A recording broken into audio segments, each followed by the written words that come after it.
cristãs, a todos os irmãos no Brasil e no mundo. Sou o pesquisador Marcos Lopes, Espada Triunfante Brasil, o Ministério de Defesa Cristã. Vou ler um texto das Escrituras Sagradas, Gálatas capítulo 1, versículo 8, que diz: Mas ainda que nós mesmos, ou seja, Paulo está se referindo a ele mesmo, ou seja, ainda que nós mesmos, ou um anjo do céu, vos anuncie outro evangelho, além do que já vos tenho anunciado, seja anátema, ou seja amaldiçoado. Queridos, nós estamos estudando sobre a Igreja de Jesus Cristo dos Santos dos Últimos Dias, a Igreja Mórmon, para saber se de fato as suas reivindicações elas passam no teste, se de fato a Igreja de Jesus Cristo dos Santos dos Últimos Dias é uma igreja cristã. E a reboque, o seu argumento final é que ela é a única igreja verdadeira. Bem, quando a gente faz vídeos sobre esses assuntos de religiões e seitas, tem pessoas que acham que isso é uma falta de amor, uma falta de tolerância.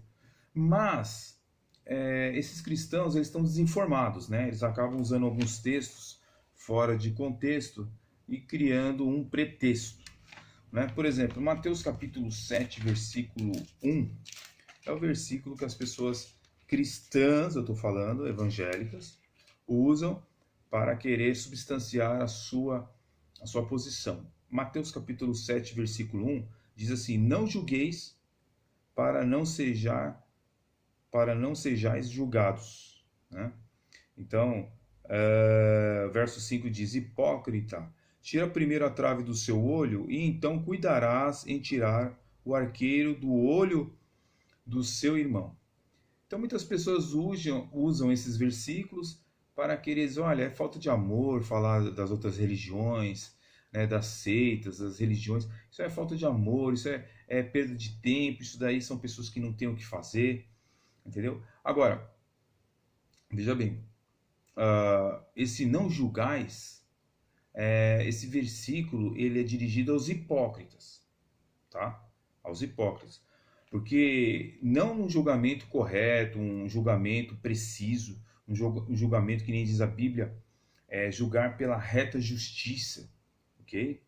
Então, por exemplo, no mesmo capítulo, Mateus 7,15, diz assim: Acautelai-vos, porém, dos falsos profetas, que vêm até vós vestido como ovelhas, mas interiormente são lobos devoradores. Então, o mesmo capítulo ele também nos alerta que haveria lobos disfarçado de ovelhas. Então, queridos, é trágico que alguns crentes eles acham que em nome do amor tem que se retirar a verdade, né? E não ajudar aqueles que estão no erro. Isso é um grave equívoco dos crentes do século XX e do século XXI, né? É um equívoco muito grande. Mas como nós estamos estudando sobre mormonismo, eu gostaria de apresentar para vocês pelo menos 3 obras para que vocês possam comprar pela internet e saber mais sobre o assunto. E você que é mormon, meu querido, nós não estamos contra a sua pessoa. Nós estamos contra uma organização religiosa que engana a sua pessoa. Então, eu recomendo que você ache pela internet livros como esse aqui, por exemplo, Diga aos Mormons que eu amo, né? Rosiane Dalila. É um livro fenomenal, rico de informações, realmente uma obra muito pertinente. Existe também da CPAD o livro Argumentando com os Mormons, ok? Livro da CPAD, um excelente trabalho, refuta de ponta a ponta a Igreja Mormon. E esse já é bem mais antigo, né? Eu comprei quando ele ainda estava sendo produzido. A Ilusão Mormon, ok? A Ilusão Mormon é um clássico do mormonismo, né? Refuta realmente de uma maneira muito eficaz o mormonismo. Este aqui você pode achar estante virtual, Mercado Livre. Esse livro não fabrica mais, mas ele não é tão caro, ok? Eu cheguei até a ver por R$ 20 sendo vendido aí na internet. Então tá aí, ó, as dicas para você que quer conhecer a verdade dos fatos, quer saber mais sobre quem são de fato os Mormons. Bem, eu tenho aqui uma declaração dos Mormons, ok? Muito interessante. E eu vou ler para vocês do livro dos Mormons, né? Olha só. Qual que é a missão da verdadeira igreja? Bem, o livro dos Mormons, chamado Uma Obra Maravilhosa e um Assombro, diz qual que é a missão da verdadeira igreja. A missão da verdadeira igreja, sob inspiração e orientação divina, é de reunir numa igreja todas as verdades que estão encontradas em todas as outras igrejas cristãs, bem como aquelas que não foram percebidas ou que foram ignoradas, e eliminar todos os erros e doutrinas feitas pelos homens. Isto foi o que o Senhor fez ao restaurar sua igreja à terra através da instrumentalidade do profeta Joseph Smith, ou seja, do seu fundador. Então, uma grande pergunta que nós podemos nos fazer é: qual é a missão da igreja verdadeira? Afinal de contas, qual é a missão da igreja verdadeira? Bem, eu vou ler para vocês aqui alguns versículos, certo? Algumas declarações que são muito importantes para você conhecer um pouco mais a igreja Mormon, ok? Vamos lá. Ela reivindica ser a única igreja verdadeira sobre a face da terra e que todas as demais estão erradas, estão apostatadas. Bem, um problema para essa visão da igreja é que, segundo a primeira visão do seu fundador, Joseph Smith Jr., Jesus lhe declarou que os credos de todas as igrejas eram uma abominação à sua vista. Ou seja, o Deus Mormon, né, porque não é o Deus da Bíblia, tá? Eu quero deixar bem claro isso, disse para Joseph Smith, na sua primeira visão, que todos os credos eram abominação aos seus olhos. Ou seja, os credos da igreja cristã eram uma abominação. Bem, se eram uma abominação, como é que o livro Uma Obra Maravilhosa e um Assombro diz que a missão da verdadeira igreja, sob inspiração e orientação divina, é de reunir numa igreja todas as verdades que estão encontradas em todas as outras igrejas cristãs, bem como aquelas que não foram percebidas ou foram ignoradas. Então, você não pode pegar ensinamentos dessas igrejas cristãs, porque segundo a visão que Joseph Smith Jr. teve, o próprio Deus de Joseph Smith disse que todas aquelas doutrinas, aquelas igrejas, eram uma abominação perante os seus olhos. Então, tá aí um problema muito sério para esse livro aqui dos Mormons, né? Como é que pode, então, juntar todos os credos e eliminar e tirar aquilo que é errado? Se tudo que está nessas igrejas é uma abominação perante o Deus Mormon.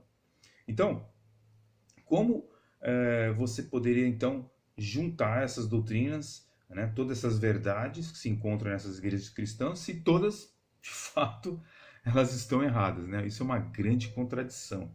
Agora veja, eu tenho aqui umas declarações, eu tenho aqui as obras dos Mormons. O livro de Mormon, que é a sua obra clímax, né? A sua obra principal. Tenho aqui Pérola de Grande Valor e Doutrinas e Convênios. Então essa reunião com mais a Bíblia, eles têm aí o seu conjunto doutrinário, ok? Mas diz aqui Doutrinas e Convênios, eu vou ler para vocês aqui na página 34, vamos ler aqui a página 34, de Doutrinas e Convênios, tá bom? Vamos ver aqui a data da fundação da igreja, como é que ela foi estabelecida. Olha só o que diz aqui: a origem da igreja de Cristo nesses últimos dias, sendo 1830, depois da vinda de nosso Senhor e Salvador, na carne, tendo ela sido propriamente organizada e estabelecida em conformidade com as leis do nosso país, pela vontade e mandamentos de Deus, no 4º mês e no 6º dia do mês, que é abril. Então está aqui no livro Doutrinas e Convênios a data da restauração da igreja, no caso de Jesus Cristo dos Santos dos Últimos Dias. 1830, depois da vinda do Senhor. Ok? E diz aqui mais: mandamentos estes dados a Joseph Smith, o qual foi chamado por Deus e ordenado apóstolo de Jesus Cristo, para ser o primeiro elder da igreja. E Oliver Calder, o qual também foi chamado por Deus para ser o apóstolo de Jesus Cristo, segundo elder desta igreja, ser ordenado sob as suas mãos. E isto de acordo com a graça de nosso Senhor e Salvador Jesus Cristo, a quem toda a glória seja dada e agora para sempre. Amém. Então está aqui, segundo Doutrinas e Convênios, a fundação desta igreja verdadeira, que é a Igreja Mórmon. E também a alegação de que ela é a única igreja verdadeira, né? Nós temos aqui Doutrinas e Convênios, nós temos aqui também uma declaração que diz o seguinte: e depois de ter recebido registros dos nefitas, o mesmo Joseph Smith, meu servo, tivesse o poder para traduzir o livro de Mórmon pela misericórdia do poder de Deus. E aqueles também a quem foram dados esses mandamentos pudessem ter poder para estabelecer o alicerce dessa igreja e tirá-la da obscuridade e das trevas. A única igreja verdadeira e viva sobre a face da terra, com a qual eu, Senhor, me deleito. Então, declarações de doutrinas e convênios. Então, nós temos aqui algumas declarações da Igreja Mórmon. Temos também uma outra declaração na página 115, vamos ver aqui, de Doutrinas e Convênios, né? Uma declaração que é o seguinte: chega a dizer aqui o seguinte, olha: a Igreja de Jesus Cristo dos Santos dos Últimos Dias, ela é dispersa por todo o mundo, pois assim será a minha igreja chamada nos últimos dias mesmo, a Igreja de Jesus Cristo dos Santos dos Últimos Dias. Então, mostra aqui na página 115 qual será o nome dado a esta igreja: Igreja de Jesus Cristo dos Santos dos Últimos Dias. Ok? O que a maioria dos mormons não sabe é que nem sempre a sua igreja, que é alegada como única igreja verdadeira, ela levou o nome de Igreja de Jesus Cristo. Ok? Por exemplo, eu tenho aqui algumas datas. Por exemplo, dia 6 de abril de 1830, a data da fundação da igreja, ela chamava-se Igreja de Cristo.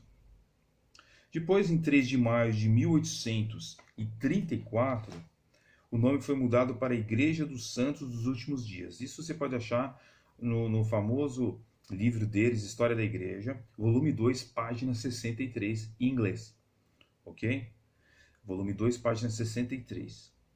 Bem, no dia 26 de abril de 1836 foi mudado o nome para o atual nome, tá? No ano de 1836. 3 de maio de 1834 até 25 de abril de 1836 não levava o nome de Cristo.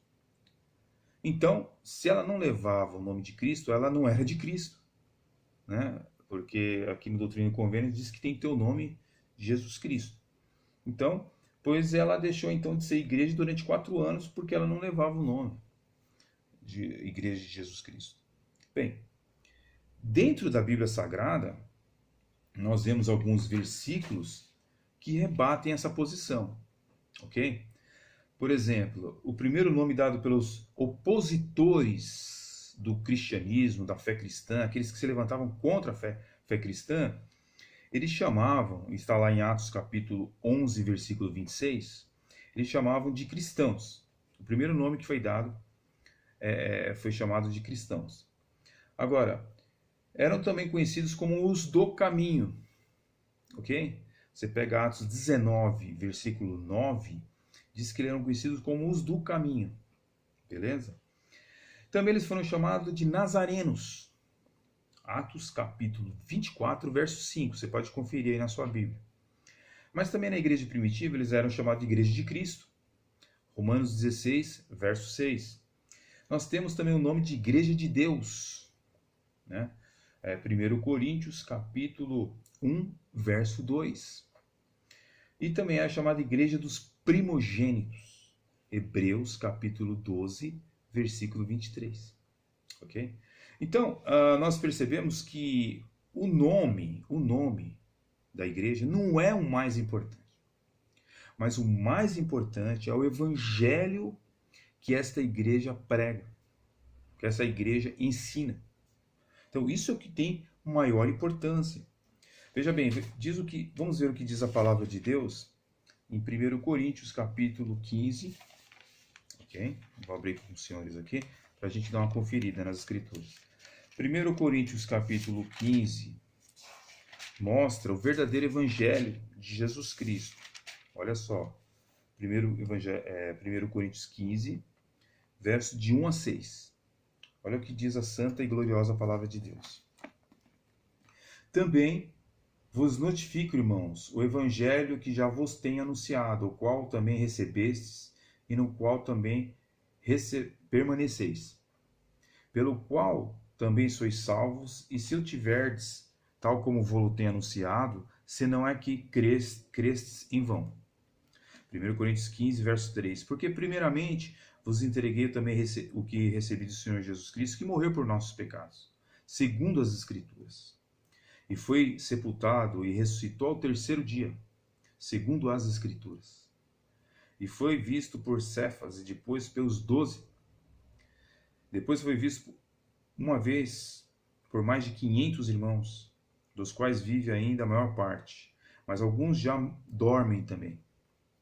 Então, nós temos aqui a definição do Evangelho: crer no Senhor Jesus Cristo, acreditar na sua ressurreição, acreditar no seu sacrifício vivo na cruz. Este aqui é o Evangelho de Jesus Cristo. Okay? Não é mais importante o nome da igreja, mas sim o que é pregado por esta igreja. Então, nós temos aqui vários versículos que eu poderia compartilhar com os senhores, mas eu vou só expor poucos versículos para você entender. Olha só, 1 Coríntios, capítulo 12. Olha só o que está escrito. 1 Coríntios 12, verso 27. Diz assim a palavra de Deus: Ora, vós sois o corpo de Cristo e seus membros em particular. Então, de quantas pessoas são formadas a Igreja de Cristo? Nós vimos no vídeo 1 de que não houve uma apostasia geral. Não existiu nunca uma apostasia geral. Ok? Até mesmo no século XVI, quando os reformadores tiraram de Roma muitos dos ensinos que estavam deturpados, nem ali foi a restauração do Evangelho. Porque o Evangelho sempre existiu na face da terra. As portas do inferno jamais prevalecerão contra a minha igreja. Ok? O que ocorre é o seguinte, é que o mais importante não é o nome da igreja. O mais importante é o Evangelho que ela prega. Ou seja, a experiência do novo nascimento, fazer parte do corpo de Cristo e obedecer os seus mandamentos. Então, devemos prestar muita atenção, porque o Evangelho mórmon ele é bem diferente do Evangelho apresentado no Novo Testamento da Bíblia Sagrada. Ok? Então, continuaremos no estudo 3, falando mais sobre essa questão da Igreja Mórmon e do seu Evangelho. Deus abençoe os irmãos, fiquem na paz, Deus abençoe.